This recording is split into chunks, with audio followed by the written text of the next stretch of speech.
بسم الله الرحمن الرحیم نحمد و صلی علی رسول الکریم اما بعد. آج کل عنوان چل رہا ہے حلال و حرام کے بارے میں. کوشش کرو کہ میرے پیٹ میں کوئی لقمہ حرام کا نہ جانے پائے. حلال کھاؤ گے عافیت رہو گے یہاں بھی اور وہاں بھی، اور حرام استعمال کرو گے تو یہاں تو عافیت آ جاؤ گے لیکن وہاں پکڑ لے جاؤ گے. اس لیے کہ آج امت کا عذاب اس لیے آ رہا ہے، حرام سے نہیں بچ رہی. کہیں سودی لین دین، کہیں رشوت دینا، کہیں ظلم کرنا. قرض لیا دینا جانتے نہیں، اس میں تاخیر کرتے ہیں، اس لیے تو منع ہے. قرض تم نے لیا اس میں تاخیر کی تم ظالم قرار دے جاؤ گے. یہ ظلم شمار ہے. انہیں میں سے معاملات کو صاف ہونا چاہیے، لین دین صاف ہونا چاہیے. معاہدہ شریعت اسی رکھا ہے، پہلے ایک کام کرو، کوئی بات ہو آپس طے کر لو تاکہ کوئی رنجش نہ پیدا ہونے پائے. نواب صاحب ہیں بڑے لوگوں میں سے، ہم والا ہم پہ بہت گہری دوستی، لیکن معاملہ آ گیا کیونکہ کروڑوں معاملہ تھا، نگاہ بدل گئی، جان کے دشمن ہو گئے. یہ بتائیے ہے.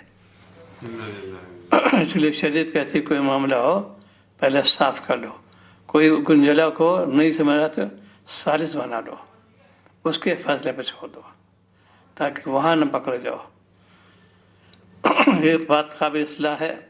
لوگ کہتے ہیں وہاں پکڑ لوں گا، دامن پکڑوں گا. لوگ کہتے ہیں اکثر یہ عام مرض ہو گیا، یہ اللہ سے ڈرو بچو اس سے. تمہارا دامن پکڑے کون چھوڑانے والا ہے؟ اپنے اعمال کو دیکھو پہلے. میں ٹھیک ہے تم نے کہا میں تمہارا دامن پکڑوں گا، وہاں دامن تو تم نے پکڑ دیا، تمہارے کو پکڑ دے، کون چھوڑانے والا ہے؟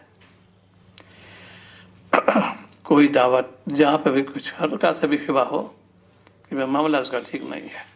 ایک معاملہ ٹھیک بھی ہے لیکن غیر شرعی طور پر کہیں دعوت اور بالکل شرک کرنے کی گنجائش نہیں ہے.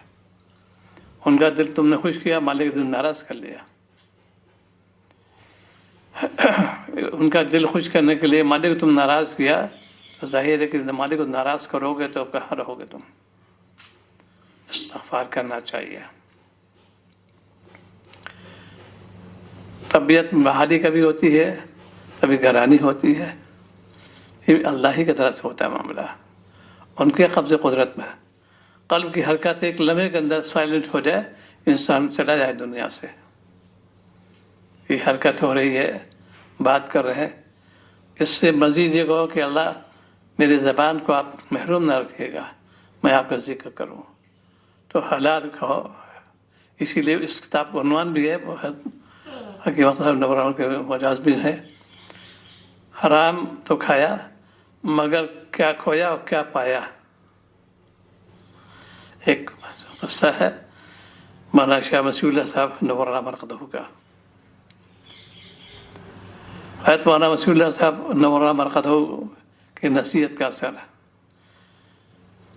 سیر کشمیر میں میرے ایک دوست ہیں جناب مزمل صاحب، ان کے والد صاحب ایک مرتبہ آخر بتانے لگے کہ میں یہیں کشمیر میں سرکاری ملازم تھا اور ملازمت میں رشوت وغیرہ کی رقم بھی آ جاتی تھی اور پورے طور پر حلال کی پابندی رہتی تھی.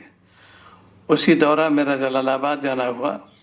اس سفر جناب ڈاکٹر رفیع صاحب موت مدرسہ اللہ سری نگر والے ساتھ تھے، جو مولانا مسیح اللہ صاحب کے خاص متوسلین مریدی میں سے تھے. انہوں نے مجھے حضرت مسیح اللہ صاحب نوران خضور سے ملاقات کا شرف حاصل ہوا. حضرت کو کش بہت ہوتا تھا، یہ تو حقیقت ہے. حد کش بہت ہوتا ہے. حضرت والا رحمۃ اللہ علیہ نے دوران گفتگو میں تم مخاطب ہو کر فرمایا تم تو یہاں حلال حرام کی تمیز کیے بغیر مال جمع کر جاؤ گے اور اولاد چرخارے اور مزے لے کے کھائے گی، اور تم موت کے بعد وہاں عذاب میں پھنسے ہوئے ہوگے. وہاں جو ہے موت میں پھنسے ہو گئے. یا کریم کوئی وہاں تمہیں چھڑانے بچانے والا نہیں پہنچے گا. پھر حضرت نے اس وقت اپنی زبان مبارک سے باقاعدہ چرخارے کی آواز نکال کر اس کو سنائی.